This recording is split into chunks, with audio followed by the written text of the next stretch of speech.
తిరుపతి జిల్లా సూళ్లూరుపేట మండలం పెదపడవ గ్రామంలో తాగునీరు లేక గ్రామస్తులు అల్లాడిపోతున్నారు. నీటి కుంటల్లో ఉన్న బురద నీటితో దాహర్తిని తీర్చుకుంటున్నారు. బిందెడు నీళ్ల కోసం అక్కడి గ్రామస్తులు పోరాటమే చేస్తున్నారు. వైఎస్ఆర్సీపీ హయాంలో తాగునీటి సమస్య ఉన్న తమ గ్రామానికి నీళ్ల ట్యాంకర్లతో దాహాన్ని తీర్చేవారని చెబుతున్నారు. కూటమి ప్రభుత్వంలో కనీసం పట్టించుకునే నాదుడే లేడని ఆవేదన వ్యక్తం చేశారు.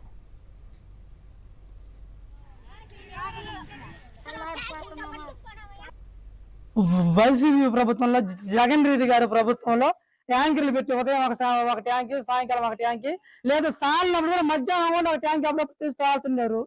ఈ ప్రభుత్వంలో ఇప్పుడు వచ్చిన తర్వాత ఏవి ఆ నీళ్లు ట్యాంకర్ నీళ్ళు లేవు, కుళాయి నీళ్ళు లేవు, అసలు నీళ్ళే వచ్చేది. నా లైన్ కొత్త లైన్ వేసినారని ఒకటే కానీ అసలు నీళ్ళే రావటంలే.